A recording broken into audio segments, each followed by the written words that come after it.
இன்றைக்கு நாம் கேட்க போகிற செய்தியினுடைய தலைப்பு மாற்றம் மறுரூபப்படுத்தும், மாறாமை மானபங்கப்படுத்தும் என்ற தலைப்பில் கர்த்தருடைய வார்த்தையை நாம் கேட்க போகிறோம். மாற்றம் மறுரூபப்படுத்தும். ஒரு மாற்றம் தேவை. ஏன் சொன்னாங்க, இங்கே இருந்தெல்லாம் வந்து இங்கே ஞானஸ்நானம் பெறுறாங்க, பக்கத்தில் இருக்கிறவங்க ஞானஸ்நானம் பெற மாட்டேங்கிறாங்க அப்படின்னு சொன்னாங்க. மாற்றம் அடைந்த மனிதர்களை எளிதில் கண்டுகொள்ளலாம். மாற்றம் அடைந்தவர்கள் பேச்சு, வார்த்தை, செயல்பாடு, ஊழியம், ஜெபம், ஆத்தும அறுவடை எல்லாவற்றிலையும் மற்றவர்களை பார்க்கிறார்கள் வேறு பிரிக்கப்பட்டவர்களாக வாழ்ந்து கொண்டிருப்பார்கள். அவர்கள் வேறு பிரிக்கப்பட்டவர்களாக இருப்பார்கள். ஆக இந்த மாற்றம் என்பது சாதாரணமாக வரப்படுவது இல்லை. யார் இருதயத்தை திறந்து கொடுக்கிறோமோ அவர்கள் தான் மாற்றம் அடைய முடியும். சிலர் வாயை மட்டும் திறந்து கொடுப்பார்கள் இயேசுவுக்காக, ஜென்மத்திற்கு அவர்கள் மாற்றம் அடையவே முடியாது. சிலர் வீட்டை திறந்து கொடுப்பார்கள், இருதயத்தை திறந்து கொடுக்க மாட்டார்கள்.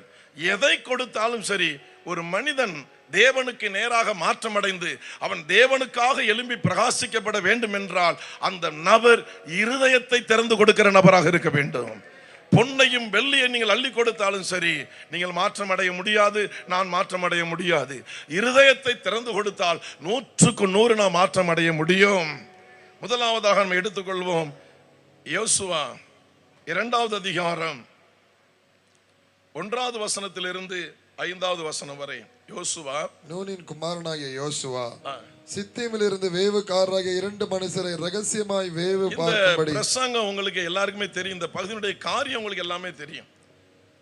2 மனிதர்களை யோசுவா அங்கே அனுப்பி வைக்கிறார். நீங்கள் போய். அந்த 2 மனிதர்களும் எங்கே போகிறார்கள்? ஒரு பரிசுத்தவாட்டின் வீட்டை தேடி போகவில்லை. 2 பேரும் போகிற இடம் ஒரு விபச்சாரி, வேறு வேசித்தனம் உள்ளவள், ஒரு வேசியா இருக்கிற அவள் வீட்டை தேடி போகிறார்கள். நாம எல்லாருமே போகிற இடம் ஒரு நல்லவங்களை பார்த்து, வசதியானவங்களை பார்த்து, நம்மளை பராமரிக்கிறவங்கள பார்த்து, முன்ன பின்ன பழகினவங்களை பார்த்து நம்ம போகல. யாராவது சொல்லியிருக்கணும், நீ போ நல்லா கவனிச்சுக்கிற அப்படின்னு சொல்லி. ஆனால் இந்த நபர்கள் 2 பரிசுத்தவான்கள் போகிற இடம் வேசி குடியிருக்கிற இடம். 2 ஆண்கள் போன உடனே அவளுக்கு என்ன சிந்தனையில் வந்திருக்கணும்? இன்றைக்கு நமக்கு வருமானம் கிடைத்திருக்கிறது, இன்றைக்கு நமக்கு வருமானம் உண்டு, இன்னைக்கு நமக்கு பொருள் கிடைக்க போகிறது அப்படின்னு மட்டும்தான் அந்த ஸ்திரீ நினைத்திருக்கணும். யாரு ஒரு நபர் போனாலும் அங்கே வருமானம் உண்டு என்று நினைக்கிற ஸ்தானத்தில் இருக்கிற அந்த ஸ்திரியானவள் இந்த 2 நபர்கள் உள்ளே நுழைந்தவுடனே அவர்களை பத்திரமாய் கொண்டு போய் தட்டைகள் பரப்பப்பட்ட அந்த பரன் என்ற அந்த இடத்துல கொண்டு போய் பாதுகாப்பாக வைக்கிறாள். என்ன காரணம்? நல்லா கவனிங்க. மாற்றம் அடைந்தவன் தான் மற்றவர்களை மாற்ற முடியும். மாற்றம் அடையாதவர்கள் ஒருவரையும் மாற்ற முடியாது. அவர்களை மேல போக முடியாது, யாரையும் சுமந்து கொண்டு போக முடியாது. நான் மாற்றம் அடைந்திருப்பது மெய்யானால், நான் ஒரு நெருப்பு என்பது மெய்யானால், என் மேல் போடுகிற பேப்பராக இருக்கட்டும், மரமாக இருக்கட்டும், பச்சை செடிகளாக இருக்கட்டும், கொடிகளாக இருக்கட்டும், இரும்பாக இருக்கட்டும், அது பழுக்க ஆரம்பிக்குமே தவிர, அதுவும் பற்றி எரியுமே தவிர, அது ஒரு நாளும் மழுங்கி போகாது. நெருப்பின் கலரோடு ஒத்து போகும். மரத்தை போட்டு பாருங்க, நெருப்பு கலருக்கு மாறும். தங்கத்தை போட்டு பாருங்கள், நெருப்பு கலருக்கு மாறும். இரும்பை போட்டு பாருங்கள், இரும்பு நெருப்பின் கலருக்கு மாறும். ஒரு பரிசுத்தவான் ஒரு வேசியை சந்திக்கிறான். அந்த வேசிக்கு பொழுது அவன் பணம் சம்பாதிக்க நினைக்கவில்லை, அவள் இப்படி அவன் ஏதோ ஒரு தயவை பெற விரும்புகிறாள். மாற்றம் மறுரூபப்படுத்தும். மாற்றம் பெரிய சாதனை உண்டாக்கும். எல்லார்ட்டையும் பணத்தை எதிர்பார்த்தவன் அவன்கிட்ட ரேட்டு பேசல, பத்திரமா கொண்டு வச்சிட்டான். 2 பேர் வந்தார்கள் என்ற செய்தி ராஜாவுக்கு போகிறது. ராஜா ஆள் அனுப்புகிறான், இங்க 2 பேர் வந்தார்களே. ஆம், வந்தது உண்மைதான். பொழுது போகும் பொழுது இந்த வழியாக போய்விட்டார்கள். நீங்கள் போனால் அந்த நபரை பிடித்துக் கொள்ளலாம். அங்கேயும் காட்டி கொடுத்திருந்தா பைசா கிடைச்சிருக்கும். ராஜா ஒரு ப்ரமோஷனோட கொடுத்திருப்பாரு, உனக்கு இனிமே இந்த தொழில் வேண்டாம், வா அவனுக்கு சில சொத்துக்களை தர்றேன் அப்படி ராஜா எழுதி வச்சிருந்திருப்பாரு. இந்த 2 பரிசுத்தவான்கள் அங்கே போன பொழுது இவர்களுக்குள் இருந்த ஒரு அக்கினி அபிஷேகம், இவர்களுக்குள் இருந்த ஒரு தியாகத்தின் ஆவி, இவர்களுக்குள் இருந்த யெகோவா தெய்வத்தினுடைய அந்த இணைப்பு, அந்த தியாகம் அவளை தொட்டது. வேசித்தன ஆவி இவர்களை பார்த்தவுடனே அவளை விட்டு வெளியேறியது. அந்த மோகினி ஆவி அவளை விட்டு வெளியேறியது. அவள் இப்பொழுது தடுமாறுகிறாள், வேசித்தனத்தை விட்டு விட்டாள். பரிசுத்தவான்களே, உங்களை நான் பாதுகாக்க வேண்டும். பரிசுத்தவான்கள் வேசியாய் மாறி கொண்டிருக்கிறார்கள். பரிசுத்தவாட்டிகள் வேசித்தனத்துக்கு இடம் கொடுத்து கொண்டிருக்கிறார்கள். சபைக்குள்ளே காதல் என்ற கிளை விதை இன்றைக்கு முளைத்துக் கொண்டிருக்கிறது. அதற்கு ஏகப்பட்ட வசனங்களை யூடியூப்ல பார்த்து கேட்டு குட்டிச்சாராக கொண்டிருக்கிறார்கள். ஆனால் வேசியோ அங்கே மனம் திரும்பினார்.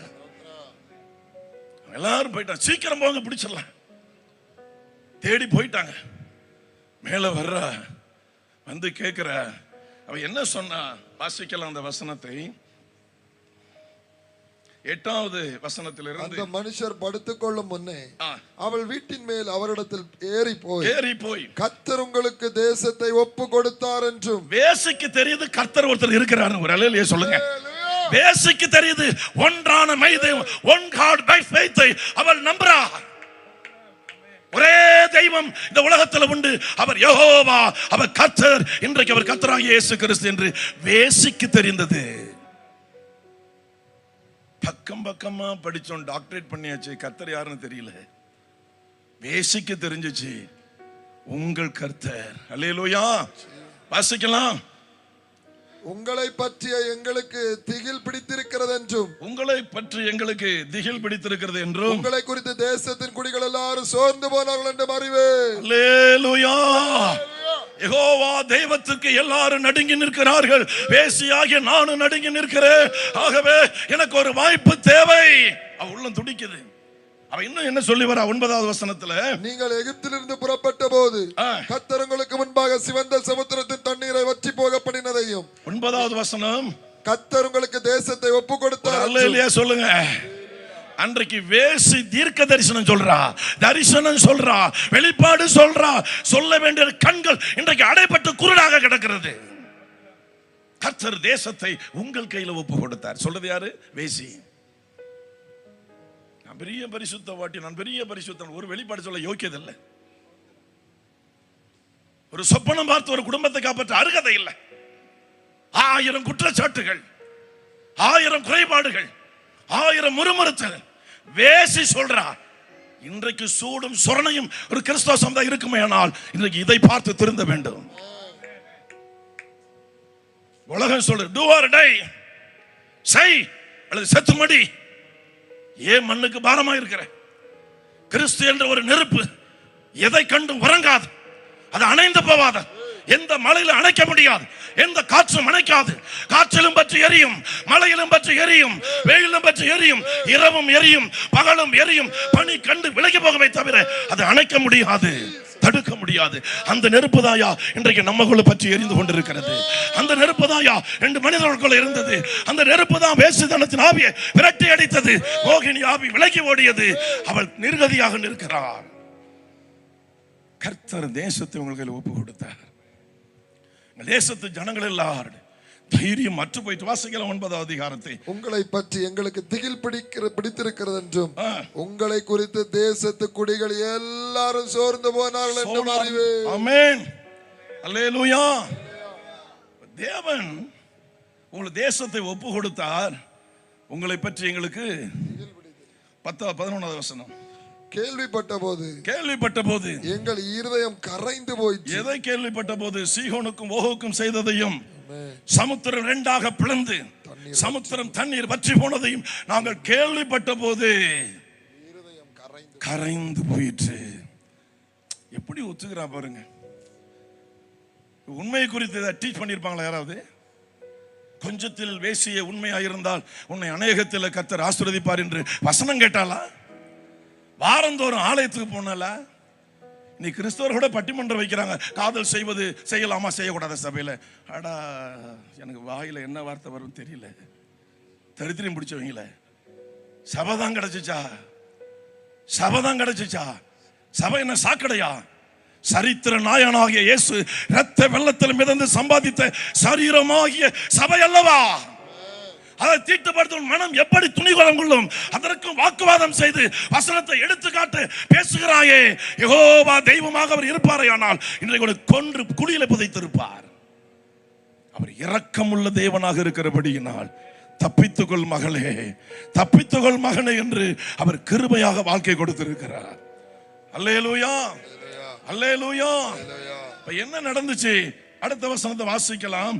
11வது வசனங்கள். இருதயம் கரைந்து போயிற்று, உங்களாலே எல்லாருடைய தைரியமும் அற்று போயிற்று, எல்லாருடைய தைரியம் அற்று போயிற்று. உங்கள் தேவனாகிய கர்த்தரே, உங்கள் தேவனாகிய கர்த்தரே, உயரவானத்திலும் உயரவானத்திலும் கீழே பூமியிலும் கீழே பூமியிலும் தேவனானவர். அல்லேலூயா சொல்லுங்க எல்லாரும், அல்லேலூயா சொல்லுங்க.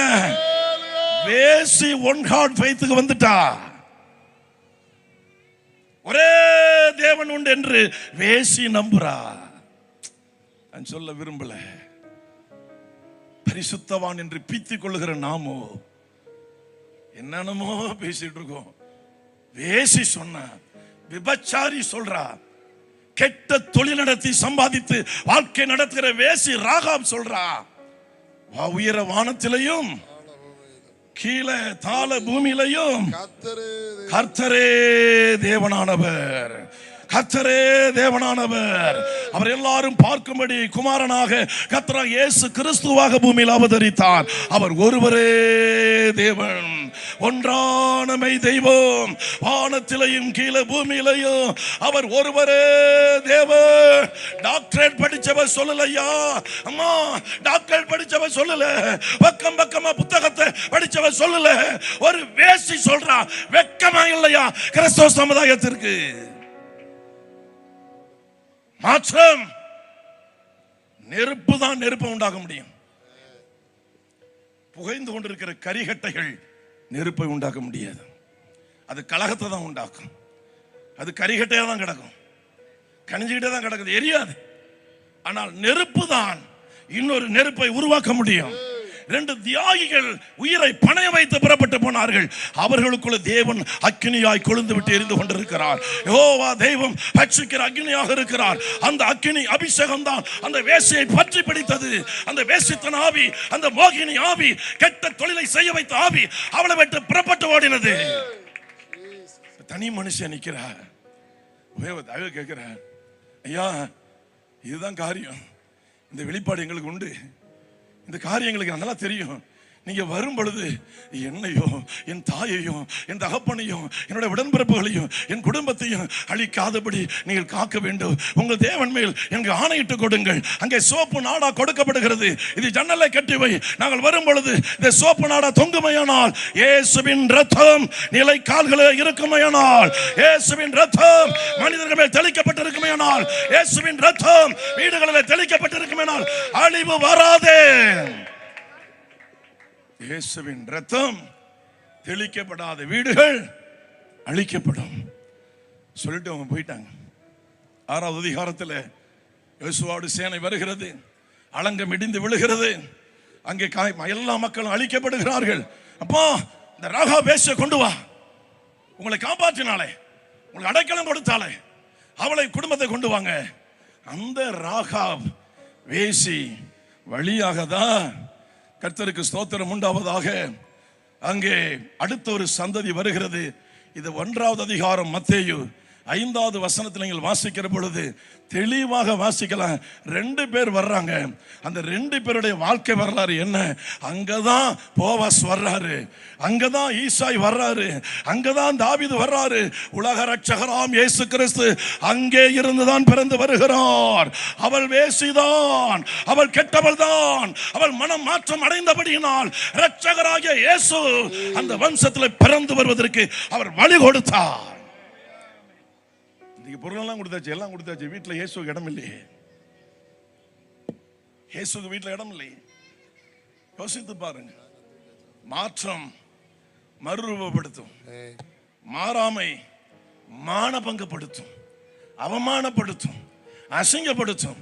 இந்த 3வது நாள் கூட்டத்தில் இந்த இடத்திலேயோ வேறு எந்த இடத்திலையோ இந்த கர்த்தருடைய வார்த்தையை கேட்டுக்கொண்டிருக்கிற நீங்கள் கிறிஸ்தவர்களோ கிறிஸ்துவை அறியாதவர்களோ இன்றைக்கு அவருக்கு நீங்கள் ஒப்பு கொடுத்து, அவர்தான் வானத்தை படைத்தவர், அவர்தான் பூமியை படைத்தவர், அவர்தான் மனுக்குலத்துக்கு இரத்தம் சிந்த வந்தவர், எல்லா பாவங்களுக்காக ஒரே கிருபாதார பலியாக தன்னையே ஒப்பு கொடுத்து கிறிஸ்து இயேசு அந்த இரட்சகரே, அந்த யெகோவா தெய்வமே, அவர் ஒருவரே என்று யார் ஏற்றுக்கொள்ளுகிறீர்களோ, யார் உங்களை ஒப்பு கொடுக்க போகிறீர்களோ, இன்றைக்கு உங்களுக்கு மோட்சத்தின் வாசல் திறக்கும்.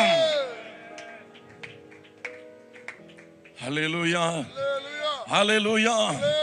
மாற்றம் மறுரூபப்படுத்தும், மாறாமை மானபங்கப்படுத்தும், அவமானப்படுத்தும், அசிங்கப்படுத்தும். 5வது வசனத்தை வாசிக்கல. 1:5. சல்மோன் போவாசை பெற்றான். போவாஸ் ஓபேதை ரூத்திடத்தில் பெற்றான். ஓபேத் ஈசாயை பெற்றான். ஈசாய் தாவீது ராஜாவை பெற்றான். ஆமென். தாவீது ராஜா உரியாவின் மனைவியாயிருந்தஇடத்தில் சாலமோனை பெற்றான். போதும். தாவீதின் வேரும் அப்படிதான் படிக்கிறோம். தாவீதின் வம்சத்துல வந்தவர் என்று படிக்கிறோம். இந்த தாவீதின் வம்சம் எங்க இருந்து உருவாகுது பாருங்க. ஒரு வேசி மனம் திரும்பி தன் வாழ்க்கையை ஒப்பு கொடுத்தபடியினால், மாற்றத்துக்கு ஒப்பு கொடுத்தபடியினால், தன் தொழிலையை மறந்து போனபடியினால், அந்த தெய்வத்தை குறித்து அறிந்திருந்தபடியினால், உயர யார் தேவன், பூமிக்கு யார் தேவன், இந்த உலகத்துக்கு யார் தேவன் என்பதை அறிந்திருந்து அவர் எப்படிப்பட்டவர், அவர் என்னென்ன கிரியைகளை செய்கிறார், எங்கள் ஜனங்களுடைய நிலை என்ன என்பதை அந்த வேசி நன்றாக அறிந்திருந்தபடியினால் அவள் மாற்றம் அடைந்தாள். அல்லேலூயா. இன்றைக்கு நமக்கு தேவை ஒரு நல்ல மாற்றம். அதுதான் மறுரூபப்படுத்தும். ஆமென். கர்த்தருக்கு ஸ்தோத்திரம் உண்டாவதாக. வாசிக்கலாம். யாத்திராகமம் 2வது அதிகாரம் 11வது வசனத்திலிருந்து நீங்க 15 வரை அங்க மோசே கொலை செய்கிற காட்சிகளையும் தன் இனத்திற்காக வைராக்கியம் பாராட்டி பேசுகிறதையும், அங்கிருந்து புறப்பட்டு அரண்மனை வாழ்க்கை விட்டு 40 ஆண்டுகள் கிட்டத்தட்ட 35 வருடங்கள் அரண்மனையில வளர்ந்தவன், அரண்மனையின் உப்பை கொடி தின்னவன், அரண்மனையின் ஆகாரத்தை சாப்பிட்டவன், குறிப்பிட்ட காலத்தில் அந்த அரண்மனை வாழ்க்கை வேண்டாம் என்று தன்னை தியாகம் பண்ணி வெளியே புறப்பட்டு ஓடுகிறான். மீதியான் தேசம் ஓடுகிறான். அங்கே குடும்பமாகி விடுகிறான். கவனிக்கணும். இந்த மனுஷனை குறித்து இன்னும் தெளிவாக எபிரேயர் 11வது அதிகாரம் 24வது வசனத்திலிருந்து 26வது வசனம் வரை மோசே பெரியவனான காலத்திலிருந்து என்று யாத்திராகமத்தில் எழுதியிருக்கிறது. நீங்க 2:11 வாசித்தீங்கன்னா மோசே பெரியவனான காலத்தில், அதே அப்படியே வச்சுட்டு எபிரேயர் பக்கம் திரும்புங்க. 11வது அதிகாரம் 24 இருந்து வாசிக்கலாம். விசுவாசத்தினாலே மோசே, அங்க வெறும் பெரியவன், இங்க தெளிவா இருக்கு. அவன் எதுல பெரியவனானா? நீ வசத்துல பெரியவங்களா இருக்கிறோம், படிப்புல பெரியவங்களா இருக்கிறோம், பெரிய வீடு கட்டி இருக்கிறோம், பெரிய தோட்டங்கள் பூமி வாங்கியாச்சு, எல்லாம் வாங்கியாச்சு. பேருக்கு பின்னால 4-5 டிகிரி 10 டிகிரி கூட எல்லாம் போயிட்டு இருக்கிறோம். எல்லாத்துலயும் பெரியவங்களா இருக்கட்டும். விசுவாசம் எந்த அளவுக்கு இருக்கு? விசுவாசம் உள்ளவங்க தான் அரண்மனை வாழ்க்கையை தியாகம் பண்ண முடியும். அல்லேலூயா. விசுவாசம் இல்லாதவர்கள் அரண்மனை வாழ்க்கையை தியாகம் பண்ண முடியாது. 35 ஆண்டுகளுக்கு குறைவில்லாமல் அரண்மனையில் வாழ்ந்தவன் தன் இனம் என்ற அந்த ஒரே ஒரு காரியத்தை அவன் அறிந்த காலையில ஆராதனைகளுக்கு தெளிவாக விளக்க ஆண்டவர் உதவி செய்தார். அம்மா கிட்ட பால் மறந்த பிறகு அவன் வந்துட்டான், அரண்மனைக்கு வந்துட்டான். 5 வயசு இல்ல 7 வயசுக்குள்ள அவன் பால் மறந்துருக்கணும். அதுக்கு மேல பால் குடிக்க வாய்ப்பு கிடையாது தாய்கிட்ட. என்னுடைய கடைசி மகள் 6 வயசு 7 வயசு வரையும் பால் குடிச்சு, 6 வயசை தாண்டி ஸ்கூல் போயிட்டு வந்து என்னோட மனைவி விடாது. என்னென்னமோ மருந்தெல்லாம் போட்டு பார்த்தான், ஒன்றும் கதை நடக்கல. மோசை கூட அப்படிதான் அவங்க அம்மாட்ட குடிச்சிருப்பாரு. ஒரு 6 வயசு, மிஞ்சி போனா ஒரு 7 வயசு. 7 வயசு பாலகனுக்கு என்ன விவரம் தெரியும்? மறுபடியும் அரண்மனைக்கு வந்துட்டான். இப்ப அவனுக்கு தாய் யாரு? பார்வனுடைய குமாரத்தி. தகப்பன் யாருங்க? அரண்மனையில். தாத்தா பாட்டி யாரு? அங்கதான். கிட்டத்தட்ட 35-34 ஆண்டுகள் அந்த உறவோடு அவன் அரண்மனையில் சொகுசா பழகிட்டு இருக்கிறான். அவனுக்கு எப்படிங்க வெளியில வந்து தன் இனம் தன் ஜனம் தெரியும்? ஆண்டவர் பேசி வர்றாரு. அப்ப சொல்றேன், நீங்க இந்த மலையில ஆராதனை செய்வீங்க. இது ஆராதனைங்கிற வார்த்தை டாக்டரேட் பண்றவங்களுக்கு தான் தெரியும். சாதாரண 1ஆம் கிளாஸ்ல தெரியாது ஆராதனைங்கிறது. அடுத்தவன் கேட்கிறான், நான் போகிறேன், இந்த ஜனங்களுடைய நாமத்தை கேட்டால் நான் என்ன சொல்ல? நாமத்தை கேட்டால் நீ என்ன சொல்ல? அப்ப நான் இருக்கிறவராக இருக்கிறேன் சொல்லு. இந்த காரியம் எல்லாமே ரொம்ப நாள் இந்த பைபிளை படிச்சவங்க பழகினவங்களுக்கு தான் தெரியும். அரண்மனையில மோசே ஆராதனை பண்ணாரா? அரண்மனையில மோசைக்கு ஆசாரியன் உண்டா? ஊழியக்காரன் உண்டா? மோசைக்கு அரண்மனையில பஸ்கா பலி உண்டா? எதுவுமே கிடையாது. அவன் அரண்மனையில் வாழ்ந்துட்டு இருக்கான். 40 ஆண்டு நிறைவு வரும்போது வெளியில வர்றான். வெளியில வந்தோன்னு தஞ்சன் தாண்டிய தெரியுது. அப்படின்னு என்ன அர்த்தம்? தினமும் மோசைக்கு கர்த்தர் ஒரு குழந்தையை பக்கத்தில் வைத்து அப்பா அம்மா எப்படி டெய்லி பாடம் சொல்லி தருவாங்களோ, ஆண்டவர் யெகோவா தெய்வம் மோசைக்கு டெய்லி பாடம் சொல்லி கொடுத்துருந்துருக்கிறாரு. அப்பா அம்மாவை போல ஒரு பைபிளை கற்றுக் கொடுத்துருக்கிறாரு. நீ உள்ள இருக்கிறப்பா, இது உனக்கு சொந்தம் இல்லை, நீங்க வளர்ற இந்த 40 வயசு நீ வெளியில போயிடுவ, உன் ஜனம் வெளியில அடிமை வேலை செய்துப்பா, நீ அரண்மனையில் வாழ்ந்துட்டு இருக்கிற அந்த ஜனத்துக்காக நான் உள்ள வைத்திருக்கின்ற செய்தியை அங்கே மோசைக்கு திட்டமும் தெளிவுமாக கர்த்தர் வெளிப்படுத்தியிருக்க வேண்டும். வெளிப்படுத்தாம அந்த இதெல்லாம் சொல்ல முடியாது. ஆராதனை இப்படி செய்ய எப்படி செய்யணும் சொல்லியிருக்கணும் அவர். கர்த்தருக்கு ஸ்தோத்திரம். இங்கே எபிரேயர் நம்ம வாசிக்கலாம். விசுவாசனாலே மோசே தான் பெரியவனான போது பார்வோனுடைய குமாரத்தியின் மகன் என்னப்படுவதை வெறுத்து நித்தியமான பாவ சந்தோஷங்களை அனுபவிப்பதை பார்க்கிறோம். நித்தியமான பாவ சந்தோஷங்களை அனுபவிப்பதை பார்க்கிறோம். தேவனுடைய ஜனங்களோடு துன்பப்படுவதை அனுபவிப்பதை மாற்றம் அடைந்தவர்கள் தேவ சபையோடும் தேவ ஜனங்களோடும் துன்பத்தை அனுபவிக்க ஒப்பு கொடுப்பார்கள். மாற்றம் அடையாதவர்கள் புறமுதுகு காட்டி சபையை விட்டு ஓடுவார்கள், கர்த்தரை விட்டு வெளியே ஓடுவார்கள். மாற்றம் அடைந்தவர்கள் விசுவாசத்தில் வளர்ந்தவர்கள் தான் தேவ ஜனங்களோடு துன்பத்தை அனுபவிக்க ஒப்பு கொடுப்பார்கள். நீ பரிசுத்தவான்கள் அரண்மனை நோக்கி ஓடிட்டு இருக்கிறாங்க. ஆனா அந்த ஆள் அரண்மனையிலிருந்து வெளில ஓடி போயிட்டாரு. கர்த்தருக்கு யார் மாற்றம் அடைஞ்சவங்க? இன்றைக்கு உள்ளவங்களா அன்றைக்கு உள்ளவங்களா? அரண்மனைங்க இந்த நாட்டினுடைய தலையெழுத்தை நிர்ணயிக்கிறாள். அந்த நாட்டினுடைய நன்மை தீமைகளை வரையறுக்கிற இடம் அந்த அரண்மனை. ராஜா குடியிருக்கிற இடம் அரண்மனை. ராஜா இவனுக்கு இப்ப பாட்டேன், அதை வெறுத்து வெளியில் வந்துட்டானே. மாற்றம் அடைந்தவங்க தான் வாசிக்கலாம். இனி வரும் பலன் மேல் நோக்கமாயிருந்து எகிப்தில் உள்ள பொக்கிஷங்களிலும் கிறிஸ்துவின் நிமித்தம் வரும் நிந்தையை அதிக பாக்கியம் என்று எண்ணினார். அல்லேலூயா. மோசேக்கு கிறிஸ்து வெளிப்பட்டு இருக்கிறார். அல்லேலூயா சொல்லுங்க. பழைய ஏற்பாட்டின் காலத்தில் யெகோவா தெய்வம் என்று பெயர் பெற்ற காலத்தில் கிறிஸ்து என்ற வெளிப்பாடு மோசேக்கு வந்திருக்கிறது. அல்லேலூயா. கிறிஸ்து குமாரன் மட்டுமல்ல, அவர் யெகோவா தேவன். 1 தீமோத்தேயு 3:16 சொல்லுகிறது, தேவன் மாம்சத்தில் வெளிப்பட்டார். குமாரன் வெளிப்பட்டார் என்று இல்லை, தேவன் மாம்சத்தில் வெளிப்பட்டார். யோவான் 1 அதிகாரம் 1 வசனமும் 14 வசனம் வாசித்து பார்த்தால், ஆதியிலே வார்த்தை இருந்தது, அந்த வார்த்தை தேவனிடத்தில் இருந்தது, அது தேவனாய் இருந்தது, தேவன் தான் வார்த்தை, வார்த்தை தான் தேவன். அந்த வார்த்தை ஒரு சரீரத்தை விரும்பி பூமிக்கு எடுத்துக்கொண்டு வந்தது. அந்த சரீரத்திற்கு பெயர் இயேசு. அல்லேலூயா, அல்லேலூயா. கிருபையும் சத்தியமும் நிறைந்தவர் அவர் நமக்குள்ளே வாசம் பண்ணுகிறார். கர்த்தருக்கு ஸ்தோத்திரம் உண்டாவதாக. இந்த கர்த்தராகிய இயேசு கிறிஸ்து யெகோவா தெய்வத்தை குறித்து பார்க்க முடியாத தேவன், கண்களால் பார்க்க முடியாது, ஒருவருக்கும் அவர் காண மாட்டார்.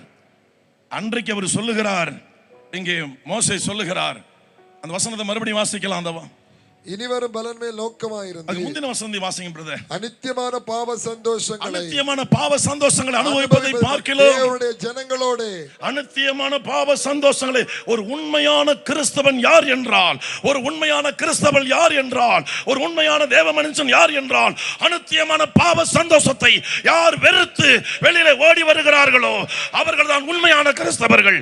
அவர்கள் தான் மாற்றமடைந்தவர்கள். அவரால் தான் உலகத்தை மாற்ற முடியும், ஜனங்களை மாற்ற முடியும். வேறு யாராலையும் மாற்ற முடியாது. அல்லேலூயா, அல்லேலூயா. கர்த்தருக்கு மாற்றம் யார் மாற்ற முடியும்? மேடை போட்டு பேசிவிட்டால் மாற்றம் வந்து விடுமோ? முகாம்களை நடத்திவிட்டால் மாற்றம் வந்து விடுமோ? நெவர், முடியாது. மாற்றம் எங்கே இருக்கிறது? மனதளவில் தன்னை ஒப்பு கொடுத்து யார் வாழ்ந்து கொண்டிருக்கிறார்களோ அவர்களை பார்க்கிறவர்கள் மாறுவார்கள், அவரோடு பேசுகிறவர்கள் மாறுவார்கள். அல்லேலூயா. வேசிக்கு சுவிசேஷம் சொன்னாங்களா? முறைப்படி இப்ப நம்ம பிரஜாதி விட்டு போனா என்ன சொல்லுவோம்? நான் என்ன சொல்லுவேன்? ஒரு 5 நிமிஷத்துல என் சாட்சி சொல்லி முடிச்சிருவேன். எந்த இடமா இருந்தாலும் சரி. என்ன சொல்லுவேன்? எங்க அம்மா பிச்சை எடுத்தாங்க, மனநிலை பாதிக்கப்பட்டு பிச்சை எடுத்தாங்க. நான் இந்து குடும்பம், 21 சாமி, நாங்கள் சாமியாடி குடும்பம், 21 சாமி. எங்கள் வீட்டில் செய்வன் வச்சுட்டாங்க. எங்கள் அப்பாவை செய்வன் வச்சு கொண்டுட்டாங்க. எங்கள் அப்பா இறந்து போயிட்டாங்க. எங்கள் அம்மா பைத்தியம் ஆகிட்டாங்க. நான் குடும்பம் சிதறடிக்கப்பட்டோம். எங்கெல்லாம் போனோம், விடுதலை கிடைக்கல. எங்கள் அம்மா வீட்டில் தங்கல. அப்பா இல்லை, அம்மா இல்லை. எங்களுக்கு எங்கே போகிறோன்னு தெரியல. இயேசு விட்டு வந்தோம். இயேசு எங்களை குணமாக்கினாரு. இயேசு எங்களை பாதுகாத்தாரு. எங்கள் அம்மா, தம்பி, தங்கச்சி நாங்கள் எல்லாம் சுகமாக வாழ்ந்தோம். ஒரு 3-4 நிமிஷத்தில் அந்த சுவிசனை சொல்லி முடிச்சிருவேன். ராகா பேசி வீட்டுக்கு போனாங்களே, ஏதாவது சுவிசன் சொன்னாங்களா? இல்லையே. அவளை பார்த்த உடனே மாறிட்டாளே. நீங்களும் நானும் நெருப்பாக இருப்பமையானால் நெருப்பின் மேல் விழுகிற அத்தனம் அது எரியதான் ஆரம்பிக்குமே தவிர அது மங்கி மழுங்கி போகவே போகாது. அல்லேலூயா. நிறைய நன்றி கெட்டவர்கள் சபைகளில் தோன்றி கொண்டிருக்கிறார். அதை கொஞ்சம் கவலைப்படாதீங்க. நன்றி கெட்டவர்கள் எங்கும் இருப்பார்கள். அவர்களுக்காக நாம் ஊழியத்திற்கு வரவில்லை. நன்றி அறிதல் உள்ள ஒரு தெய்வத்திற்காக நாம் வேலை செய்ய வந்திருக்கிறோம். அல்லேலூயா. ஒரு சிறு நெருப்பு பெரிய காட்டை கொளுத்திவிடும். அல்லேலூயா. அரண்மனையை விட்டுட்டு வந்து மீதியான் தேசத்துல ஒரு துறவண்டையில் உட்கார்ந்து இருக்கிறானே, அரண்மனையில சொகுசா வாழ்ந்தவன், குழு அறைகளை வாழ்ந்தவன், ஒரு கஷ்டமும் தெரியாதவன், உதிக்கிற உதய சூரியன் அவன் தலையில விழும்படி, அந்த அக்கினியான அந்த சூரியனுடைய காற்றுகள், சூரியனுடைய எரிச்சல் மேலே விழும்படி அனாதையா தனி மனிதனாய் அமர்ந்திருக்கிறானே, அவனை விசாரிக்க யாரும் இல்லையே. தியாகிகள் அனித்தியமான பாவ சந்தோஷத்தை வெறுப்பார்கள். தியாகிகள் அனித்தியமான பாவ சந்தோஷத்தை நோக்கி ஓட மாட்டார்கள். தியாகிகள் தியாகம் செய்த இயேசுவை முன்வைத்து தான் நடப்பார்களே தவிர நன்றி கெட்டவர்களை முன்வைத்து நடக்க மாட்டார்கள். ஹல்லேலூயா. இன்றைக்கு நம்முடைய இருதயத்தில் நன்றி இருக்குமேயானால் இந்த கன்னியாகுமரி தேசத்தை ஒரே வருடத்திற்குள்ள நெருப்பு பற்றி எரிய வைக்க முடியும். மாற்றம் இல்லையே. மேடை போட்டு பேசுகிறோம், எத்தனையோ முகாம்கள் அட்டெண்ட் பண்ணுகிறோம். மாற்றம் இல்லாதவர்களாய் ஒரே ஒரு பார்வை, ஒரே ஒரு தடவை பார்த்தால், ஐயா யெகோவா தெய்வத்தை குறித்து நாங்க கேள்விப்பட்டோம் ஐயா, எங்க ஜனங்களோட இருதயம் எல்லாம் கரைந்து போச்சு ஐயா, எல்லாரும் திகழடைஞ்சிட்டாங்க ஐயா, தேவன் இந்த தேசத்தை உங்க கையில ஒப்பு கொடுத்துட்டாரு ஐயா. தீர்க்க தரிசனம் சொன்னாலே வேசி, அந்த வேதத்தை கையில சுமந்திருக்கிற நான் என்ன செய்கிறேன் தேவனுக்காக? ஹல்லேலூயா. மாற்றம் உள்ளவர்கள் தான் தேவாதி தேவனுக்கு பயன்படுவார்கள். பணம், பொருள், வீட்டை கட்டணும், இடத்தை வாங்கணும், ஏக்கர் கணக்கில் இடத்தை வாங்கணும், வீடு அவசியம் என்பது இயேசுவுக்கு தெரியும். பணம், பொருள் தேவை என்பது இயேசுவுக்கு தெரியும். கொடுக்க மாட்டாரா? அவருக்காக யாரையா போறது? அவர் வேலை செய்ய யாரு போறது? நீ ஊழியத்திற்கு ஒப்பு கொடுத்த எத்தனையோ பிள்ளைகள் இன்றைக்கு வேலையை தேடி ஓடி கொண்டிருக்கிறார்கள். என் தகப்பன் பரிதாபமாய் பார்ப்பார், என்னப்பா ஒப்பு கொடுத்த, உன் ஆபத்தில் என்ன ஒப்பு கொடுத்த, உன் வாயை திறந்து நீ என்ன சொன்ன, நீ நன்றாக ஆன பிறகு, நீ சுகமான பிறகு, ஒரு விடுதலையை பெற்ற பிறகு நீயா ஒரு திட்டம் போடுறியே, நான் படிப்பேன், நான் வேலைக்கு போவேன், அதோடு நான் வேலையை செய்வேன், ஆண்டவர் இதற்காக அழைத்தாரா? அப்படி இருந்திருந்தால் எனக்கு ஒரு எஸ்ஐ போஸ்டிங் கொடுத்திருக்க இயேசுவால முடியுமே. அந்த போஸ்டிங்கை தடுத்தாரே, அவர் வஞ்சகரோ? இல்லை. என் பிரயாசம், என் உழைப்பு, என்னுடைய வேலை, என்னுடைய பலம் எல்லாம் முழுவதும் அவர் ஒருவருக்கே தேவையே தவிர இந்த உலகத்திற்கு தேவையில்லை. அல்லேலூயா, அல்லேலூயா, அல்லேலூயா. அப்படி இந்த நினைவோடு இருப்பீர்களானால் இன்றைக்கு இந்த சத்தத்தை கேட்டுக்கொண்டிருக்கிற வேளையில் உங்களை மாற்றிக்கொள்ளுங்கள். மாற்றம் அருவப்படுத்தும். அல்லேலூயா. அரண்மனையில் இருந்த வெளியில ஓடி வந்துட்டானே, திக்கு திசை தெரியாது, எங்க போவான்? யாரையா போய் அம்மானு கூப்பிடுவான், யாரை போய் அப்பானு கூப்பிடுவான், யாரை போய் தம்பினு கூப்பிடுவான்? ஐயோ, ஒருவரும் இல்லையே. ஒருவரை நம்பி அவன் வெளியில ஓடி வந்தானே, தேவன் நிர்கதியா விட்டாரோ? கிட்டத்தட்ட 30 லட்சத்திற்கு மேற்பட்ட இஸ்ரவேல் ஜனங்களுக்கு தேவன் வாயாக பயன்படுத்தினார், தீர்க்கதரிசியாக பயன்படுத்தினார். அற்புதத்தின் மேல் அற்புதங்களை செய்ய வைத்தார். அவனுக்கு முன்பாக சமுத்திரம் தடுத்து நிறுத்தவில்லை, அது இரண்டாக பிளந்தது. அற்புதத்தின் மேல் அற்புதங்களை செய்தானே, எதற்காக? அவன் மாற்றம் அடைந்தபடியினால் தேவன் அவனுக்கு முன்பாக கடந்து போனார். மாற்றம் இல்லாமல் எதையும் சாதிக்க முடியாது. கன்வென்ஷன் கூட்டங்களை நடத்தலாம், 3 நாள் முடிந்து போக போகிறது. நான் ஆண்டவருக்காக என்ன செய்ய போகிறேன்? எனக்காக சிலுவை மரத்தில் இரத்த வெள்ளத்தில் மிதந்தாரே, பிளாத்தின் அரண்மனையிலே அலறினாரே, துடி துடித்து மாண்டாரே, கொல்கதா வரை கோர சிலுவையை சுமந்து நடக்க முடியாதவராய் தடுமாறி தடுமாறி கீழே விழுந்து போனாரே, கடைசி சொட்டு ரத்தம் வரை இந்த மண்ணுக்காக சிந்தினாரு. அந்த ஆண்டவருக்காக நான் என்ன செய்ய போகிறேன்? அவருக்கான எதை கொடுக்க போகிறேன்? பணத்தையும் இடத்தையும் கொடுக்க போகிறேனா? என் இருதயத்தை நான் திறந்து கொடுக்க போகிறேனா? பணத்தையும் இருதயத்தையும் கொடுத்து விட்டு என் பாகம் முடிந்து விட்டது, என் கடமை தீர்ந்து விட்டது என்று நான் ஒதுங்கி போக போகிறேனா? அல்லது ஒதுக்கப்பட்ட மக்களுக்கு அவரை பற்றி சொல்லி அந்த ஜனங்களை பரலோகவாசிகளை மாற்ற போகிறேனா?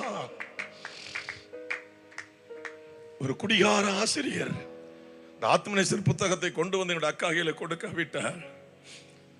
எங்க அம்மா எங்க செத்திருப்பாங்க. மந்திரவாதி சொன்னார், உங்க அப்பா செத்து எத்தனை நாள் இருக்குமாப்பா? ஆமாங்க ஐயா. உங்க அப்பா நுரையீரல் கட்டி செத்திருப்பாரு. 7 விதமான ஆவிகள், 2 ஆவி உங்க அப்பா நுரையீரலை தின்னுட்டுப்பா. டாக்டர் எம்டி சொன்னார், ஏகாந்தலிங்கம், திருவாரூர்ல ஸ்பெஷலிஸ்ட். உங்க அப்பா பெரிய குடிகாரன் ஐயா. ஐயா சார், ஒரு டிராப் கூட எங்க அப்பா குடிச்சது இல்லையே, ஒரு பீடி சீர் குடிக்க மாட்டாரு, வெத்தலமா கூட போட மாட்டாரு ஐயா. நீ ஒரு குடிகாரன் திருத்தினவர் சார் எங்க அப்பா. இல்ல, இந்த எக்ஸ்ரே பாரு, உங்க அப்பா நுரையீரலாம் ஆளுக அழிச்சிட்டு. உங்க அப்பா பெரிய குடிகாரன். எங்க அப்பா குடிகாரரை திருத்தினவர், சமுதாய சீர்திருத்தம் செய்தவர், ஒரு பகுத்தறிவாளர், நிறைய பேருக்கு புத்தி சொன்னவர். நம் மந்திரவாதி சொன்னாரு, உங்க அப்பா நுரையீரல 7 தேவதைகள்ல 2 தேவதை சாப்பிட்டுட்டுப்பா நுரையீரல் கிட்ட உங்க அப்பா செத்து இருப்பாரு. ஐயோ, நான் அழுதேன், தலையில அடிச்சுட்டு நான் அழுதேன். அவர் அடுத்து சொன்னாரு, உங்க அம்மா வீட்டை விட்டு கிளம்பி இத்தனை வருஷம் இருக்கும். அவரும் மென்டல்னு சொல்லல. ஆத்மநேசர் சபைக்கு எங்க அம்மா எனக்கு முன்பாக, நான் வழக்கமாய் ஒவ்வொரு வாரம் போகிற அந்த இடத்துல எனக்கு முன்பாக நான் எங்கெல்லாம் தேடி அலைந்து எங்க அம்மாவை நாங்கள் காணவில்லை. அவங்க இருக்கிறாங்களா, செத்து போயிட்டாங்களா எங்களுக்கு தெரியாது. 2 தம்பி தங்கச்சி வச்சுட்டு நான் நிர்கதியா வாழ்ந்துகிட்டு இருக்கிறேன். எனக்கு வருமானம் கிடையாது, வயிற்று நிறைய சாப்பாடு கிடையாது, நான் தள்ளப்பட்ட ஒரு நபர். வேதனையோடு இந்த ஆலயத்தை நான் போறேன். எங்க அம்மா எனக்கு முன்னால அந்த ஆலயத்தில் உட்கார்ந்து இருக்கிறாங்க. உள்ள போயிட்டேன், ஒரு 20-30 அடி உள்ள போயிட்டேன். என்ன அறியாம நான் திரும்புறேன். யாரும் என்ன கூப்பிடல, என்ன அறியாம நான் திரும்புறேன். நான் திரும்பும் பொழுது நான் பாக்குறேன், எங்க அம்மா மாதிரி தெரியுது. கிட்ட போறேன், எங்க அம்மா அம்மாங்கிறவங்களால பேச முடியல. என்ன அப்பா அப்பான்னு தான் கூப்பிடுவாங்க. அவங்க வாயை திறக்கிறாங்க, முடியல. அவங்க அழுகுறாங்க, நான் அழுறேன். அவங்கள உடன் ஊழியெல்லாம் வந்தாங்க. என்ன பிரதர் எங்க அம்மா வந்து இருக்கிறாங்க. யார் அழைச்சிட்டு வந்தா தெரியல, இயேசு அழைத்து வந்து இருக்கிறார். எங்க அம்மாவை இயேசு அழைத்து வந்து இருக்கிறார். செத்து போக வேண்டிய குடும்பம் அல்லவா, ஒன்றுமில்லாமல் போன குடும்பம் அல்லவா. இன்னைக்கு அதே இடத்துல எங்க அம்மா பட்ட பாடுகளை பார்க்கலாம். அதிகமான பாடுகளை பட்டு மனநிலை பாதிக்கப்பட்டவங்க பலவிதமான சூழ்நிலையில அந்த இடத்துல வந்து தங்கி இருக்கிறாங்க. அன்றைக்கு ஒரு வயிற்றுக்கு சாப்பாடு நிறைவா கிடையாது, ஒரு நாளைக்கு ஒருவேளை கிடைக்குங்கிற நம்பிக்கையும் கிடையாது. பல நாட்கள் பட்டினியிலே தான் முடிந்தது. இன்றைக்கு அங்க வருகிறவங்களா நிம்மதியா சாப்பிட்டு ஃபேன் காத்துல தூங்கிக்கிட்டு நிம்மதியா 3 வேளை ஜபத்துல ஈடுபடுறாங்க. 3 வேளையும் ஜபம் உண்டு. கர்த்தருடைய வருகை தாமதிக்குமையானால் அது இன்னும் 24 மணி நேரம் ஜபமாக மாற வேண்டும் என்று நாங்கள் ஜபித்துக் கொண்டிருக்கிறோம். ஆண்டவருடைய வருகையின் வரை 24 மணி நேரமும் தேசத்திற்காக கண்ணீர் விட்டு கதறக்கூடிய அது இடமாக அது மாற வேண்டும், ஒரு இன்டர்நேஷனல் பிரேயர் சென்டராக மாற வேண்டும் என்று நாங்கள் ஜெபித்துக் கொண்டிருக்கிறோம். கர்த்தருடைய பிள்ளைகளே, அன்றைக்கு ஒரு வயிறுக்கு சாப்பாடு இல்லை. மேடை மேடையான கண்ணீர் விட்டு கதற. அன்னைக்கு நான் அழுது வேதனை கண்ணீர். இன்னைக்கு நான் அழுது எங்க அப்பா செய்த நன்மைக்காக அந்த ஆனந்த கண்ணீர் விடுறேனா. அவர் ஒருவேளை வராமல் போயிருந்தார், மந்திரவாதி சொன்னது எல்லாம் பழிச்சிருக்குமே. உங்க அம்மா அடுத்து சாவாங்கன்னாரு. எங்க அண்ணன் உட்காந்துருக்க 2 பிள்ளைங்க அவருக்கு. ஒரு பிள்ளை அவங்க அண்ணன் சாவான், அடுத்தது நீ சாவ, உன் தங்கச்சி சாகும். பேப்பர்ல எழுதி கொடுத்தது மாதிரி அப்படி வரிசை சொன்னாரு. குறிகாரனுடைய குறியை அபத்தமாக்கிய தெய்வம் இயேசு கிறிஸ்து. குறிகாரனின் குறியை அபத்தமாக்கிய தெய்வம் எனக்காக சிலுவையில் ரத்தம் சிந்திய இயேசு உயிரோடு இருக்கிறதுனால தான் எங்க குடும்பம் உயிரோடு இருக்கு. கர்த்தருக்கு மகிமை உண்டாவதாக. மோசே தியாகம் பண்ணினான். வேசி அந்த வேசித்தனத்தை விட்டு வெளியே வந்தா. இன்னைக்கு நீங்களும் நானும் அவருக்காக என்ன செய்ய போகிறோம்? அவருக்காக நீங்களும் நானும் எதை கொடுக்க போகிறோம்? இன்னும் என் தலைவலி போகணும், கால் வலி போகணும், கை வலி போகணும், என் குடும்பம் என்ன செழிக்கணும், நான் நல்லா இருக்கணும், நான் வீடு வைக்கணும், நான் பூமி வாங்கணும், என் பிள்ளை படிக்கணும், என் பிள்ளை வேலைக்கு போகணும், இதை மட்டுமே பார்க்க போகிறோமா? நமக்கு கீழ் விடப்பட்டு நிர்கதியாய் நிற்கிறார்களே, என்னை போன்ற அனாதையாய் தாயை இழந்து தகப்பனை இழந்து கிடக்கிறார்களே, அவரை சொல்லி காப்பாற்ற போகிறோமா? எதை செய்ய போகிறோம்? எதை செய்ய போகிறோம்? வாழ்வு கொடுக்க போகிறோமா, அல்லது நான் மட்டும் வாழ்ந்தால் போதும் என்று நினைக்க போகிறோமா? வாழ்வழிக்க வந்தவர் இயேசு, வாழ்க்கை கொடுக்க வந்தவர் இயேசு, வாழ வைக்க வந்தவர் இயேசு, தன் வாழ்க்கையை அர்ப்பணித்தவர் இயேசு. அப்படிப்பட்ட அர்ப்பணிப்பாளர்களை தேவன் தேடி கொண்டுதான் இருக்கிறார் பூமியிலே. அப்படிப்பட்ட தியாகிகளை தேவன் தேடி கொண்டிருக்கிறார். அவருக்கு ஒரு மனுஷன் போதும், ஒரு மனுஷன் போதும், அவருக்காக வாழக்கூடிய ஒரு மனுஷன் போதும். அல்லேலூயா, அல்லேலூயா. கர்த்தருக்கு ஸ்தோத்திரம் உண்டாவதாக. வாசித்து முடிக்கலாம். எபிரேயர் 25:26 26வது வசனம். இனிவரும் பலன் மேல் நோக்கமாயிருந்து எகிப்திலுள்ள பொக்கிஷங்களிலும் கிறிஸ்துவின் நிமித்தம் அவர் நிந்தை அதிக பாக்கியம் என்று அவன் எண்ணினான். அல்லேலூயா. இதுதான் சுவிசேஷம். கிறிஸ்தவர்களுக்கு இந்த 3வது நாள் இந்த பட்டணத்தில் அறிவிக்கப்படுகிற சுவிசேஷம். இனி வரும் பலன் மேல் நோக்கமாயிருந்து. கர்த்தருக்கு ஸ்தோத்திரம் உண்டாவதாக. 3வது ஒரு காரியத்தை நாம் வாசிக்கலாம். ரூத் 1வது அதிகாரம் 14வது வசனம். அப்பொழுது அவர்கள் சத்தமிட்டு அதிகமாய் அழுதார்கள். ஓர்பால் தன் மாமியை முத்தமிட்டு போனாள். ரூத்தோ அவளை விடாமல் பற்றி கொண்டாள். அப்பொழுது அவள், இதோ உன் சகோதரி தன் ஜனத்திடத்திற்கு தன் தேவரிடத்திற்கும் திரும்பி போய்விட்டாளே, நீ உன் சகோதரியின் பிறகு திரும்பி போ என்றாள். அதற்கு ரூத், நான் உம்மை பின்பற்றாமல். ரூத் சொன்ன அந்த காரியத்தை நீங்க நிறைய கேட்டிருப்பீங்க. நீ எங்க போறியா, அங்கதான் நானும் வருவேன். உன் ஜனம் தான் ஏன் ஜனம், உன் தெய்வம் தான் என் தெய்வம். நல்லா கவனிங்க. இவளுக்கு குழந்தையும் கிடையாது, ஒண்ணும் கிடையாது. கணவன் இறந்த உடனே இப்ப முறைப்படி தகப்பன் விட்டு தான் போயிருக்கணும். உடனே இருந்த ஓர்பாலும் அப்படி மல்லு கட்டுறா. ஆனா சொன்ன உடனே கீழ்படிஞ்சு போயிட்டா. ஆனா ரூத்தோ அவளை விடாமல் பற்றி கொண்டாள். நல்லா கவனிங்க. மணவாட்டி யாரோ, மணவாட்டியை சந்திக்கிறவர்கள் மணவாட்டியாகவே மாறுவார்கள். அல்லேலூயா. மோதேஸ்து போனோம், எல்லாத்தையும் இழந்து போன பிறகு ஆண்டவரை வெறுத்த விட்டுருக்கலாம் சொல்றான். என் நகோமின்னு சொல்லாதீங்க, தேவனுடைய கோபாக்கினை, தேவனுடைய எரிச்சல் என் மேல் வந்திருக்கிறது. அல்லேலூயா, அல்லேலூயா, அல்லேலூயா. தேவனுடைய எரிச்சல் என் மேல் வந்திருக்கிறது. தேவனுடைய கோபம் என் மேல் திருப்பப்பட்டிருக்கிறது. என்னுடைய செயல்பாடு தேவனுக்கு பிடிக்கவில்லை, என்னை நகோமி என்று சொல்லாதீர்கள். அல்லேலூயா. கர்த்தருக்கு ஸ்தோத்திரம் உண்டாவதாக. இப்ப நம்ம சொல்ற, நீங்க எல்லாம் மக்களே, நீங்க போங்க, உங்க தகப்பன் வீட்டுக்கு போங்க, மறுமணம் செய்து கொள்ளுங்க, சந்தோஷமா வாழுங்க. ஒருத்தி போயிட்டா ஒருத்தி பின்பற்றி வர்றா.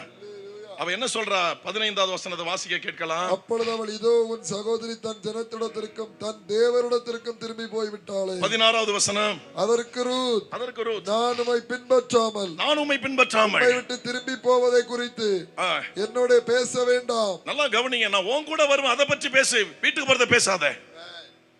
நான் என் கணவனை இழந்தேன், நீ வணங்கி கொண்டிருக்கிற ஒன்றான மெய் தெய்வமாகிய அந்த கர்த்தரை இழக்க நான் இணங்க மாட்டேன். கணவனை இழந்தேன், நான் கர்த்தரை இழக்க மாட்டேன். பூமிக்குரிய வாழ்க்கையை நான் இழந்தேன், ஆவிக்குரிய வாழ்க்கை நான் இழக்க மாட்டேன். நான் நரகத்திற்கு போக விரும்பவில்லை, நான் பரலோகத்திற்கு போக விரும்புகிறேன். எனக்கு புருஷன் வேண்டாம், ஒன்று வேண்டாம். மனவாட்டியே, நீ எந்த தெய்வத்தை அடைக்கலமாக கொண்டு இருக்கிறாயோ அதே தெய்வம் எனக்கு போதும். மாற்றம் அடைந்தாள் ரூத்து, ஒரு விதவையாக்கப்பட்ட ரூத்து, கணவனை இழந்த ஒரு ரூத்து. ஒரு குழந்தை இருந்தா கூட அந்த குழந்தை முகத்தை பார்த்து கொண்டு வாழ்க்கை நடத்தி விடலாம்.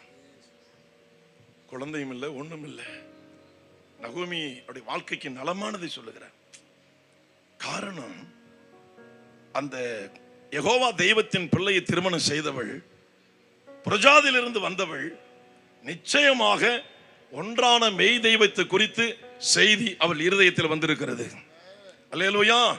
அவ என்ன சொல்றா பாருங்க, அந்த அடுத்த வசனத்துல, நீர் மரணமடையும் இடத்தில் நானும் மரணம் அடைந்து அங்கே அடக்கம் பண்ணப்படுவேன். ஆமென். மரணமே அல்லாமல் வேறொன்றும் உம்மை விட்டு என்னை பிரித்தால் கர்த்தர் அதற்கு சரியாக கர்த்தர் என்ற வார்த்தை அவள் ஆணித்தரமாய் சொல்ல என்ன காரணம்?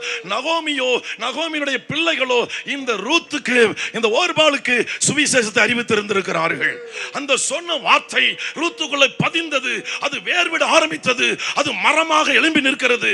இப்பொழுது அங்க சொல்லுகிறாள் நகோமி, நீ போ மக்களே, இல்லை இல்லை இல்லை, எந்த யெகோவா தெய்வத்தை வணங்க போகிறாயோ அங்கேதான் நானும் வருவேன். அந்த தெய்வம் எனக்கு போதும். கணவனை இழந்தேன், கர்த்தரை இழக்க மாட்டேன். பூமிக்குரிய வாழ்க்கை இழந்தேன், ஆவிக்குரிய வாழ்க்கையை இழக்க மாட்டேன். நான் மாற்றம் அடைந்திருக்கிறேன் மாமி. மாற்றம், மறுரூபப்படுத்து. அங்கே ஒரு போவாஸ் இருக்கிறான் என்று அவளுக்கு தெரியாது. நகோமியோடு ஒரு கர்த்தர் இருக்கிறார் என்பதை கண்டுகொண்டார். அல்லேலூயா. இன்னைக்கு பணம் இருக்கிறவர்களோடு எல்லாரும் பிரயாணம் பண்ணுவார்கள், பணத்தை கொடுக்கிறவரோடு பிரயாணம் பண்ண வேண்டும். பணம் இருக்கிறவர்கள் கொஞ்சம் தான் கொடுப்பாங்க, பணத்தை கொடுக்கிறவர் இருக்கார்ல அவர் அளவில்லாமல் கொடுப்பாரு. எத்தனை பேர் ஆமேன் சொல்றீங்க? அவர் அள்ளி கொடுப்பாரு, மனுஷன் கிள்ளி தான் கொடுப்பான். அல்லேலூயா. அவர் கர்த்தர்னு சொல்லி எவ்வளவு ஆணித்தரமா சொல்லி இருக்கிறா பாருங்க. ஒரு மோவாப் தேசத்து ஒரு பெண் எந்த ஆராதனையில் அட்டன் பண்ண, எந்த போதகர் போய் போதித்தார்?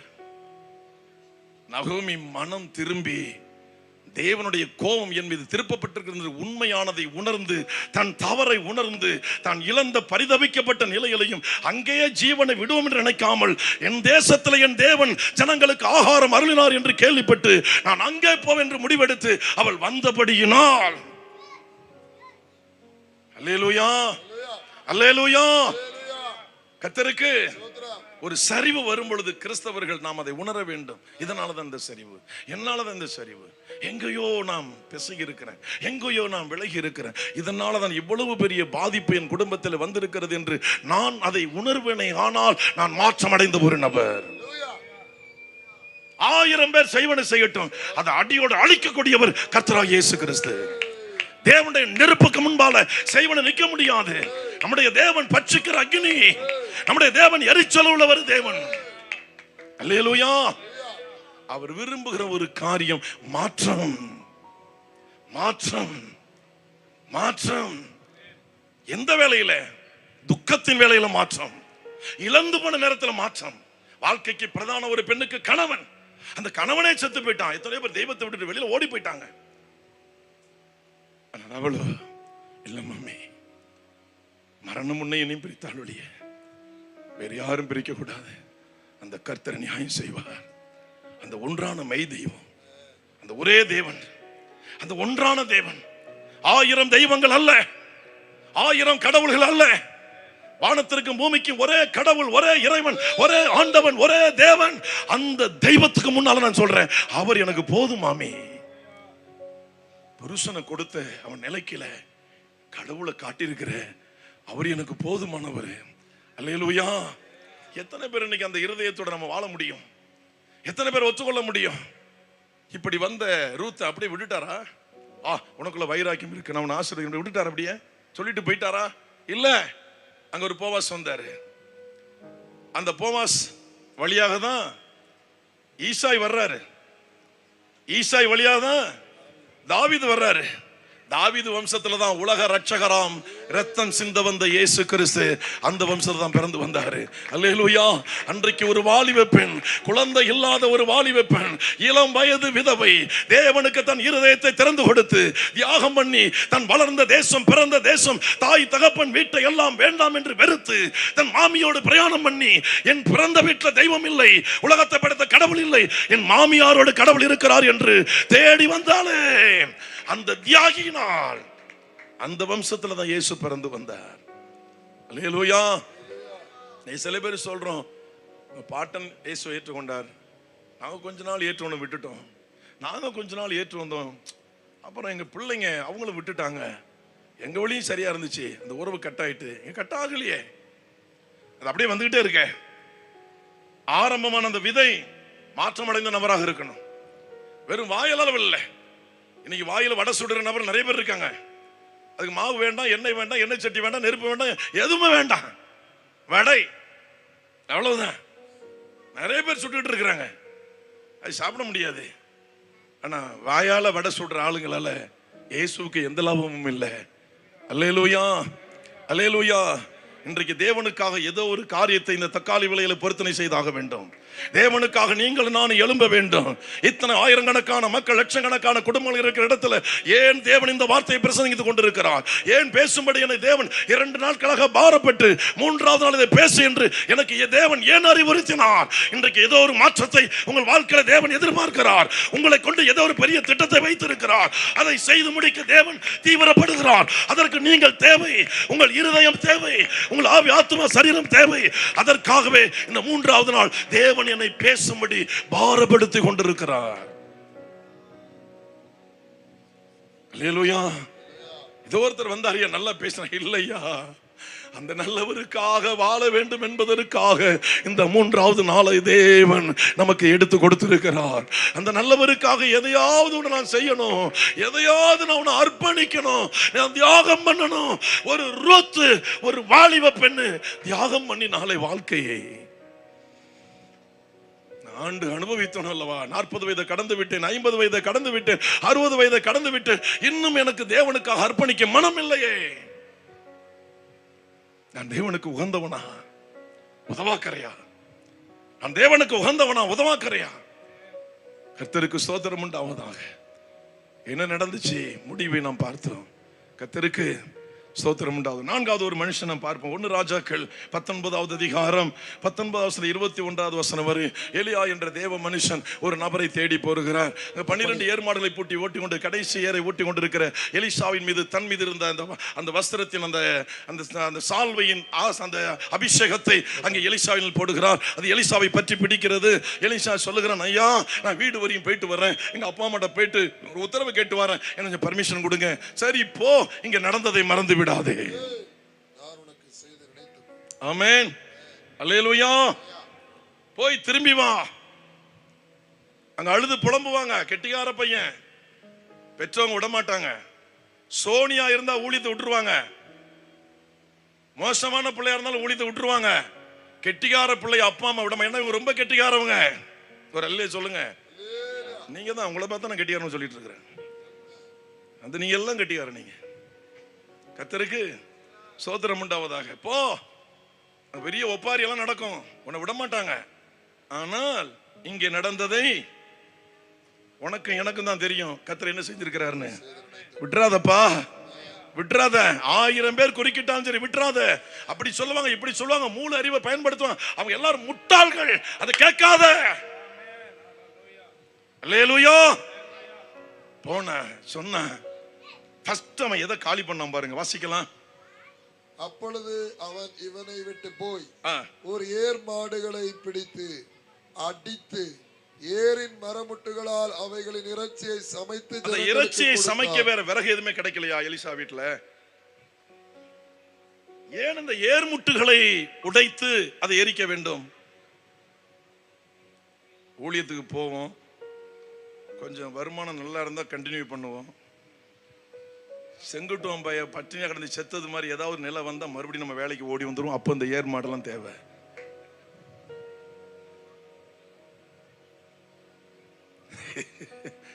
அல்லேலூயா, அல்லேலூயா.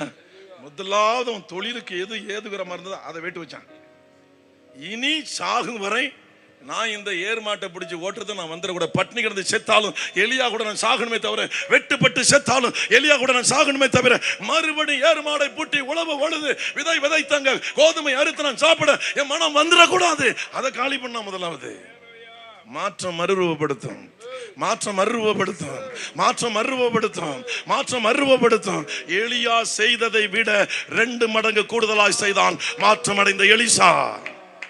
அல்லேலூயா, அல்லேலூயா. எலியா செய்ததை விட. எல்லாரும் கேட்கிற எலியாவின் தேவன் எங்கே? அவர் இருக்கிறாரு. எலிசாவின் தேவன் எங்கே? அவர் இருக்கிறாரு. அவங்க அந்த ஒப்பு கொடுத்தலின் அந்த அடிச்சோட்ல போக முடியுமா? அதுதான் தேவன் எதிர்பார்க்கிறார். அல்லேலூயா. கர்த்தருக்கு ஸ்தோத்திரம் உண்டாவதாக. கர்த்தர் நல்லவர். ஆமென் சொல்லுங்க. அவர் ஏதோ ஒரு காரியத்தை அந்த தக்காளி விலையில 3வது நாள் கூட்டத்தில் வந்திருக்கிற தேவ தாசர்களை கொண்டு உங்களை கொண்டு ஏதோ ஒரு காரியத்தை அவர் செய்ய போகிறார். தேவன் விரும்புகிறார். தேவனுடைய ஆவி அதை தான் என்னிடத்தில் பரவசப்படுத்தி கொண்டிருக்கிறது. அதை தான் தேவனுடைய ஆவி என்று பாரப்படுத்தி கொண்டிருக்கிறது. ஏதோ தேவனுக்கு சில நபர்கள் இங்க தேவையான நபர்கள் இங்க வந்திருக்கிறீர்கள். நீங்கள் ஒரு நாளும் தப்ப முடியாது. அவங்க ஊட்டியானது ஒருவன் வந்தானே, திருவாரூர் ஒருத்தன் வந்தானே, அவன் வழியா நான் பேசுறேனே, காது கொடுத்து கேட்டாயா? ஹல்லேலூயா, ஹல்லேலூயா. அரசாங்க வேலைக்கு போக நிறைய மக்கள் இருக்கிறாங்க. டாக்டராக, இன்ஜினியராக, கலெக்டராக, எஸ்பியாக, பேங்க் மேனேஜராக, டீச்சராக, ப்ரொஃபஸராக ஆயிரக்கணக்கான மக்கள், லட்சக்கணக்கான மக்கள் உண்டு. ஊழியக்காரனாக யாரையா? இந்த உலகத்தை படைத்த அந்த தெய்வத்தினுடைய ஏக்கத்தை தீர்ப்பதற்கு, அவருடைய பசி தாக ஆத்ம பசியை தீர்ப்பதற்கு ஆட்கள் உண்டா? 1000 பேர் போஸ்டிங் தேவை என்றால் 10 லட்சம் பேர் அப்ளிகேஷன் போடுகிறார்கள். 5000 பேர் இந்த துறையில் ஆள் வேணும் என்றால் 5 லட்சம் பேர் போஸ்டிங் அப்ளிகேஷன் போடுகிறார்கள். ஊழியத்திற்கு ஆள் இல்லையே, என் ஆண்டோடைய வேலையை செய்ய ஆள் இல்லையே, அவரை பற்றி சொல்ல ஆள் இல்லையே, அவருக்காக எல்லாவற்றையும் துறந்து, இன்பத்தை எல்லாம் துறந்து, பாவ சந்தோஷத்தை வெறுத்து அவருக்காக அர்ப்பணிக்க ஆள் இல்லையே. நோயாளிகளின் பேய் பிடித்தவர்கள் மட்டும்தானா ஊழியம்? செய்வனையில பாதிக்கப்பட்டவர்கள் மட்டும்தானா ஊழியம்? யோசித்து பாருங்க. ரூத்தை போல இருதயத்தை திறந்து கொடுங்க. மோசேயை போல அரண்மனை வாழ்க்கையை துறந்து வெளியில வாங்க. பார்வனுடைய குமாரத்தின் மகன் என்பதை வெறுத்து அனித்தியமான பாவ சந்தோஷம் அனுபவிப்பதை பார்க்கலாம். தேவ ஜனங்களோடு துன்பத்தை அனுபவிப்பதே கிறிஸ்துவுக்காக. அல்லேலூயா. மோசே கிறிஸ்துவை தரிசித்திருந்திருக்கிறான். மோசே கிறிஸ்துவை பார்த்திருந்திருக்கிறான். அல்லேலூயா. யெகோவா யார், கிறிஸ்து யார் என்று மோசேக்கு தெரியும். அதுதான் இங்கே அப்போஸ்தலன் பவுல் இந்த எபிரேயருக்கு எழுதின நிருபத்தில் தெளிவாக அவர் எழுதி வருகிறார். அவன் விசுவாசத்தில் பெரியவனான பொழுது. கர்த்தருக்கு ஸ்தோத்திரம். 1008 தெய்வங்கள் நமக்கு அல்ல, 3 தெய்வங்கள் நமக்கு அல்ல, ஒன்றான மெய் தெய்வம். அவருக்கு பெயர் கர்த்தராகிய இயேசு கிறிஸ்து. கர்த்தராகிய இயேசு கிறிஸ்து. இயேசு கிறிஸ்து கர்த்தர். இயேசு கிறிஸ்து கர்த்தர். கர்த்தராகிய இயேசு கிறிஸ்து ஒன்றான மெய் தெய்வம். அல்லேலூயா. கர்த்தருக்கு ஸ்தோத்திரம் உண்டாவதாக. இன்னொரு காரியத்தை நாம் வாசிக்கலாம், எடுத்துக்கொள்வோம். லூக்கா 19வது அதிகாரம்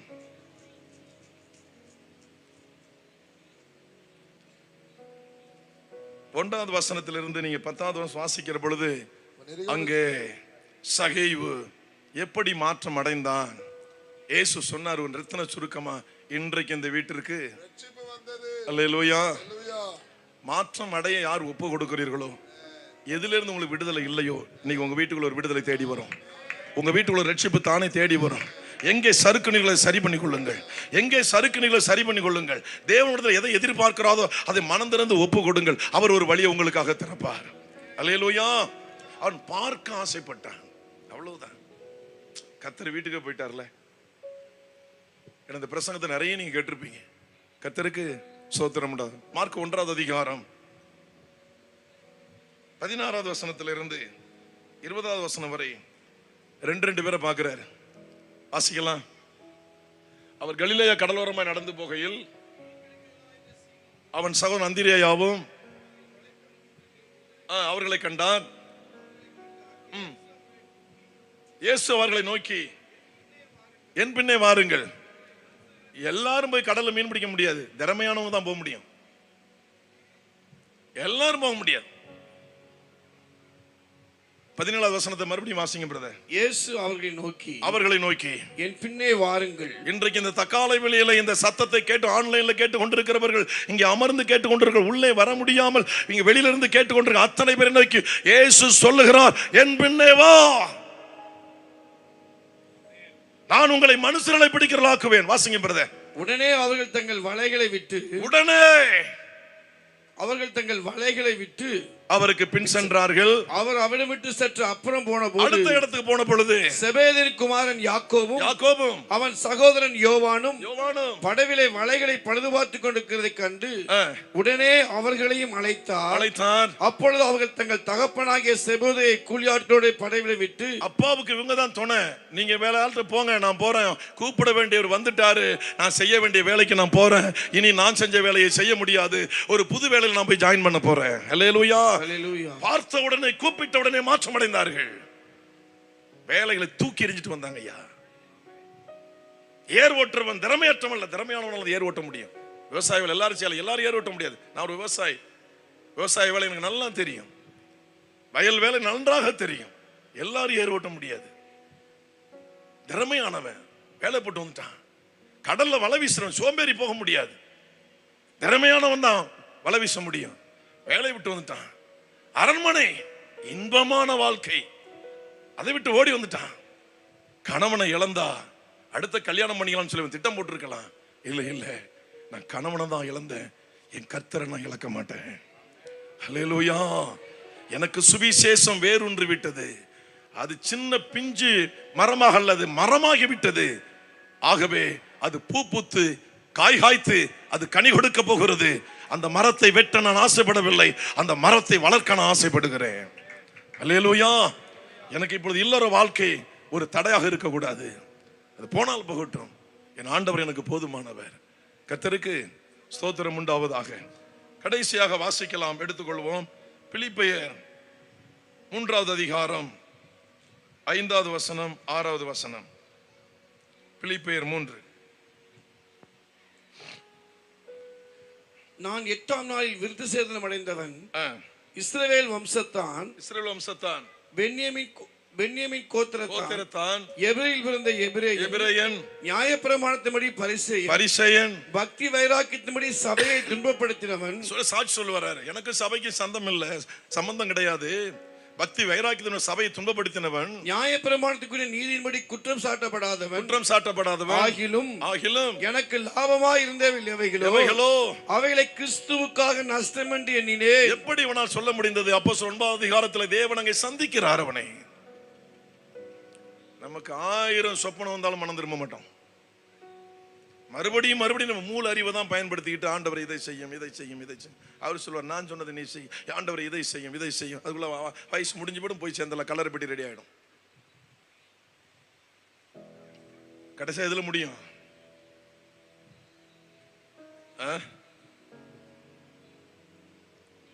ஒரு அம்மா ஒரு வீட்டுக்கு நாங்க நீங்க ஜெபம் பண்ண போயிருந்தோம், தம்பி அழைச்சிட்டு போயிருந்தாங்க.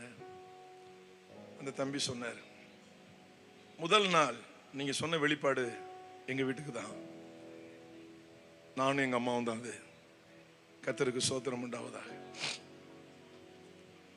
என்னுடைய டீம் கிட்டத்தட்ட நெடுவலையில் 5 தடவை 6 தடவை கன்வென்ஷன் பேசிருக்கேன். கர்த்தருடைய கிருபையில் ஒரு தடவை கூட நான் ஒத்தையா வந்தது கிடையாது.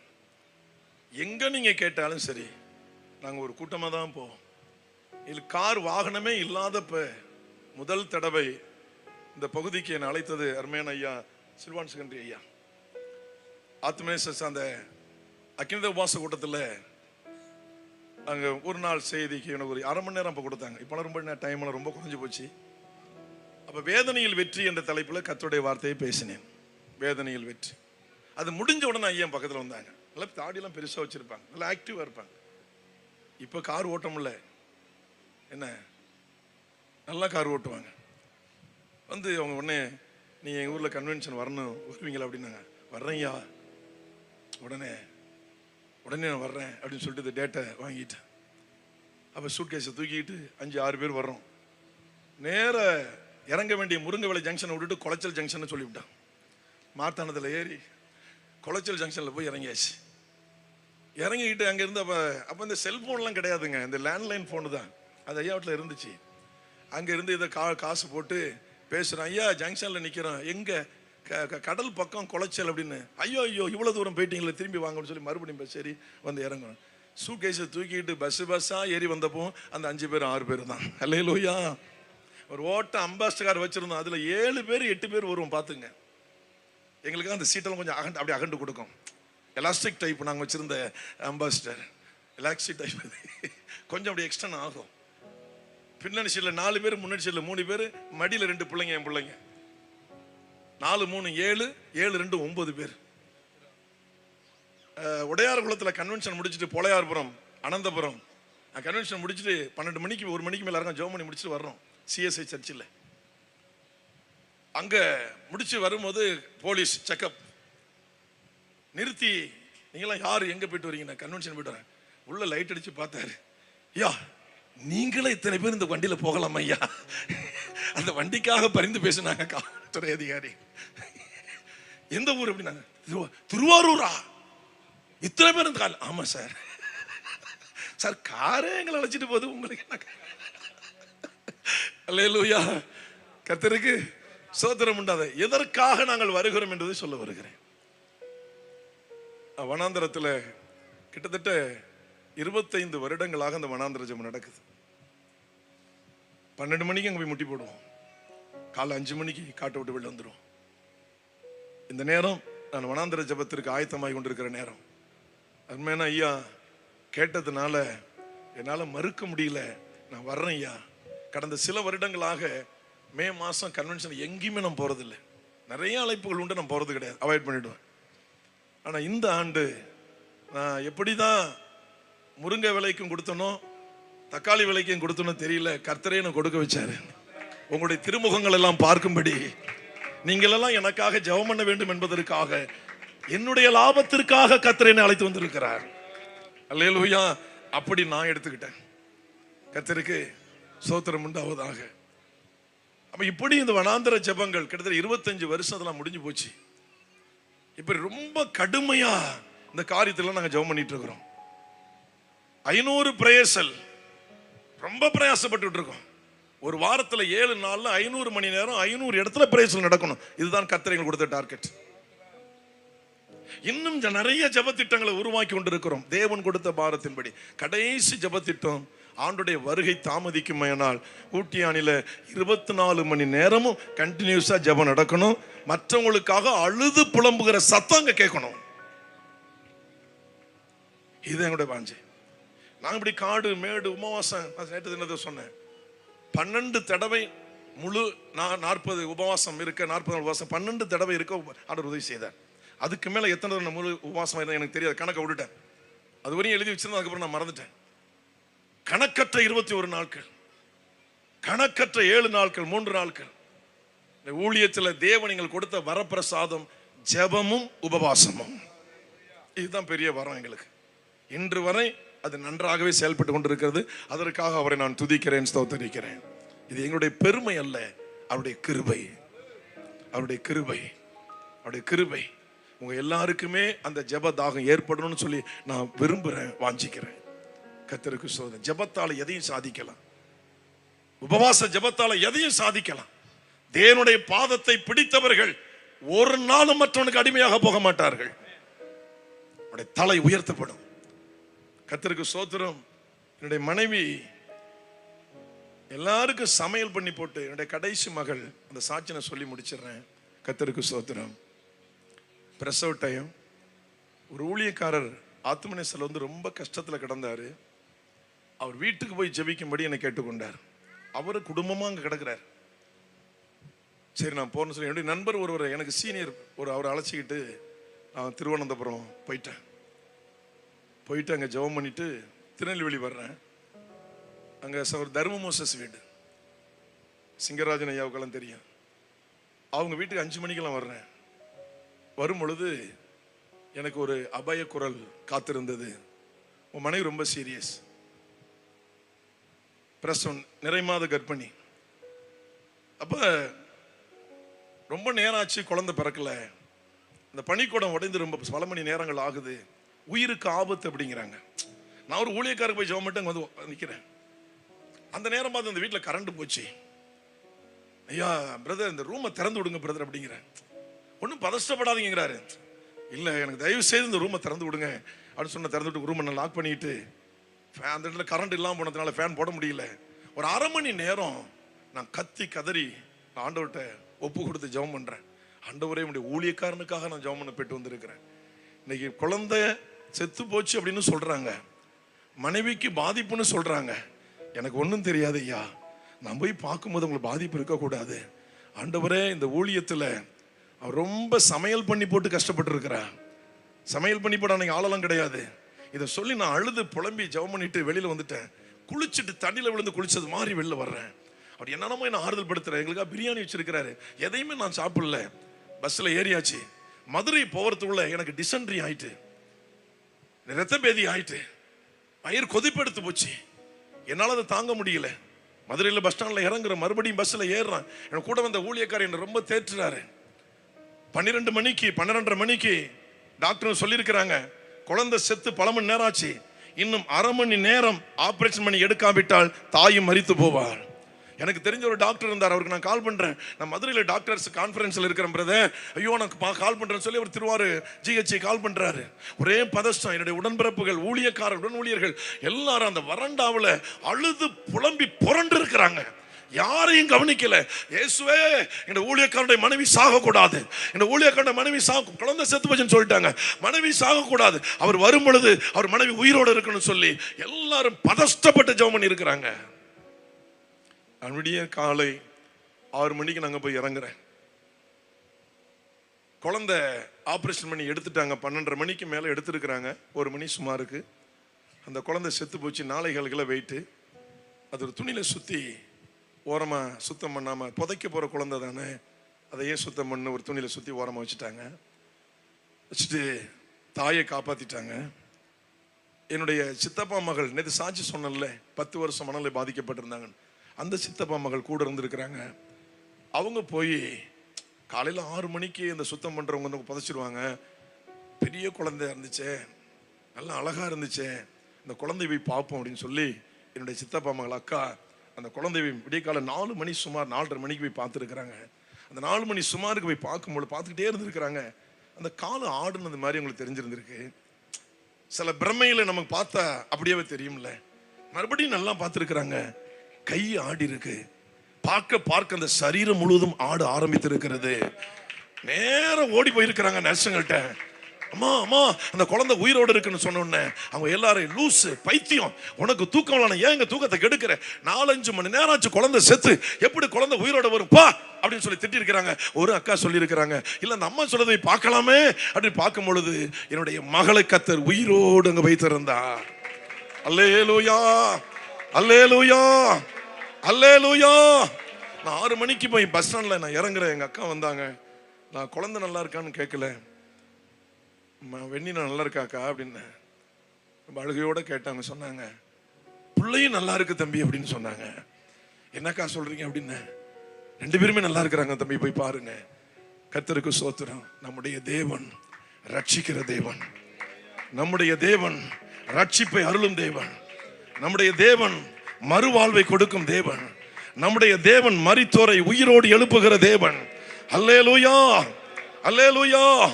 இறுதி ரட்சிப்பு இயேசுவிட்ட மட்டுமே இருக்கிறது. கர்த்தருக்கு ஸ்தோத்திரம் உண்டாவதாக. மாற்றம் இன்றைக்கு நமக்கு அவசியமானது. ஆகவே இந்த நாளில் நாம் மாற்றம் அடைவோமேயானால் நிச்சயமாக ஒரு நல்ல காரியத்தை தேவனுக்காக செய்ய முடியும்.